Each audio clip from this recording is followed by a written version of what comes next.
Hello, ladies and gentlemen. Welcome to Frag Addiction. It's Tanya, and today I'll tell you my countdown of the best, most complimented winter fragrances for us girls, for women, in my collection, designer and niche. They're all long-lasting. They are well to amazing in projection, performance. They can withstand cold weather conditions and still show their best characteristics. And the other criteria that I had in mind, all the aromas are understandable for most people to wear on themselves, not just in the air. Some are more pricey, of course, but these are times we live in, and yeah, even the regular designer fragrances are super expensive. Fragrance is a luxury. Don't forget it, guys and ladies. And one more note. My personal compliments champions in winter are pronounced oud fragrances, for example, and I didn't include those because not every girl can handle them on their own skin. It's just harder to wear them overall.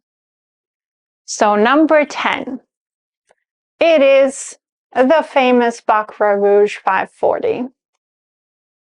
Just because it's popularity, it's on the 10th spot. Seems like everyone has either this or a dupe, and it's okay. I don't mind. People still love it. And particularly the original version gets the most attention, not even the copies. It just smells like a rich human being, rich woman at this point of our lives at 2024. If you're not familiar with it, it's a saffron and cotton candy profile. Number 9 is Soleil neige by Tom Ford. It is an amazing frosty offering. It's the ultimate ski resort heaven. It's aldehydes. For me, they're not listed there for some reason, but it's obvious they're there.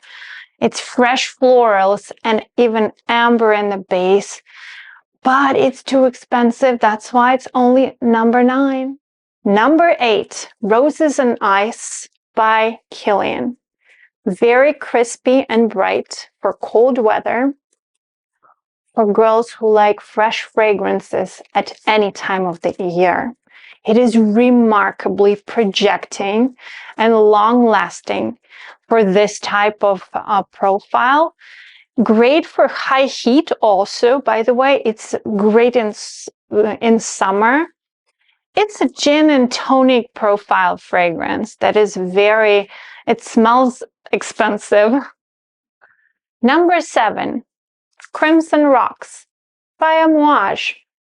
It's a marvelous scent. Spicy, warm, can be used for every day in winter.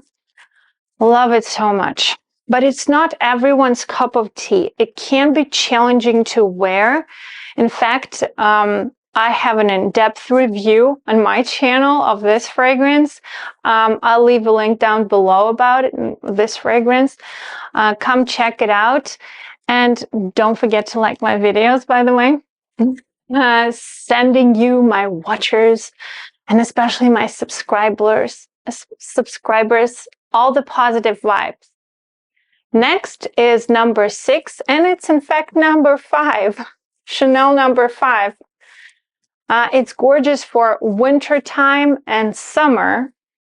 This version is Eau de Parfum. It is my personal favorite version of this line. It's not the most mass appealing fragrance profile, but L'Eau de Chanel number 5 and the Premiere version is much more versatile. But in fact, any Chanel number 5 is soapy fresh, and it's kind of vintage leaning in some way. The florals open up later, leading by Lang Lang, especially this one. It is a must try on your skin prior to purchase. That's why it's not higher in rank. Number 5, it is Opium, Black Opium by Yves Saint Laurent, the classic winter for every day and no-brainer. It's coffee, sweet florals. My favorite version is this extreme version. It is heavier on the coffee note and the chocolate. And of course, the most popular right now is Le Parfum. They came out prior to the newest red one. Right now, I didn't get a chance to smell the red one yet, but I really like the Parfum version, and it's very vanillic. But any Black Opium is great, especially for winter. If you like gourmands, this is a no-brainer. They're very similar anyways, all of this line. Number 4 is Lyra. The one, the Lyra by Casamorati, Xerjoff. It is only number 4 just because I smell this profile way too often in the grocery stores. That's why it's only number 4. It's a caramel and apple pie profile that is just so mass appealing, and I feel like every schoolgirl wants to smell like this. But anyways, it smells amazing. So in winter, I think anybody will be really happy to have it. It's just so easy to give to people. It's great blind buy. Top 3. Number 3 for me is L'Interdit Eau de Parfum Intense by Givenchy. It is listed only on number 3 because not everyone loves tuberose to wear or even to smell it in the air, but it's still a major compliment getter. This version is super easy to wear in the cold. It's very cozy and feminine, but it's not as sexy as the red version. That's why I didn't include it like the top. It could be on the top 3, of course, but for me, this version is much more versatile for every day. It's still very distinct. For me, in fact, the black Givenchy version reminds me of like floral tattoos on a girl in traditional American style with thick black outlines. Those thick black outlines resemble incense, and you can't really tell there's incense until somebody tells you, oh, there's incense. Overall, it's very common vanilla patchouli dry down for both of these. Number 2, Libre Intense by Yves Saint Laurent. It is unstoppable with likability, and I mean it. Only people who have something against lavender vanilla combo wouldn't be happy. This is just a compliment beast. I don't know. I feel like everybody wants to smell this in the air. And you see this dent? I made it this year. I started actively using it only in September, and this is what I sprayed out. It's amazing. And I'm that person who can't really wear it too close to my face. So I spray it like on my belly or even under my knees sometimes and really far away over here. But for you, use your forearms. Spray it more behind your neck and the shoulders. Everyone will like it, but this version is super dense. So beware. You have to maybe try the other versions too. The one Le Parfum is even sweeter than this. It has a little less lavender, and it's heavy on honey. So if you're not into honey, or you don't like overly sweet fragrances like me, this version is better. Libre Intense. Otherwise, if you feel low for some reason and you need a confidence boost, just spray this a little. It's linear, and that's why it's only the second spot for me. Number 1. For me, it's Metallic by Tom Ford. It is both cuddly on the couch and super crisp outside in the frost.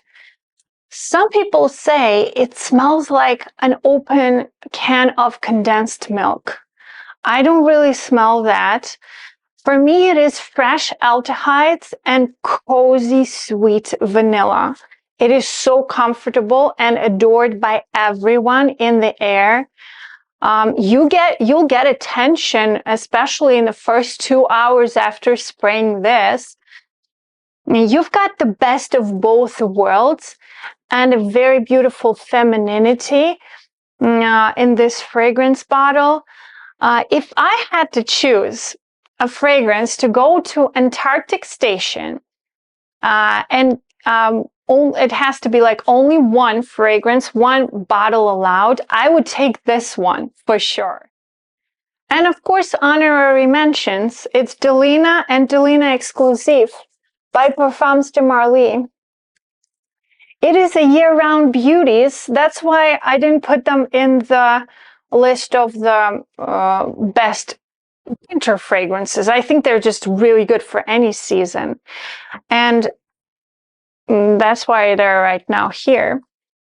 Some people like the Delina Exclusif better because it has more vanilla. But I think the regular version is amazing for winter too, because it has more brightness for the frost, for the frosty weather. It opens up really good too. There's also an honorary mention, one of my favorites. It's probably the best mango fragrance on the market. It's Cruz del Sur 2. It's a tropical vacation amusement for me. That can be used also after your vacation, after your trip in the cold weather, because it withstands that cold. It's very dense. It's almost syrupy. It has that lactonic note that is sometimes opens on some people, opens a little funky.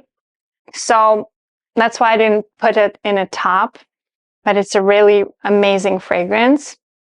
I could also put in the top the new Dolce & Gabbana Devotion, but unfortunately I don't own it and I didn't wear it properly. It's just not that I was interested in, because it seems to me just has a lot of that regular huge orange blossom that is in Love Don't Be Shy, even in Libre, in my favorite Oriana from Parfums de Marly, that I was like, okay, fine. It just opens up so heavy on orange blossom for me. I decided not to get it. But as for technical characteristics of Dolce & Gabbana Devotions, it's just impeccable. Especially for a designer release. It's amazing. Thank you so much for watching, girls. And please like my videos and consider subscribing. Tell me your thoughts. Maybe you have the favorite winter fragrance. I'm a freshie on YouTube. Please share your comments and cheer me up. I barely get any comments under my videos. Tell me some of your favorites, and maybe I'll make a video about it. See you soon. Bye.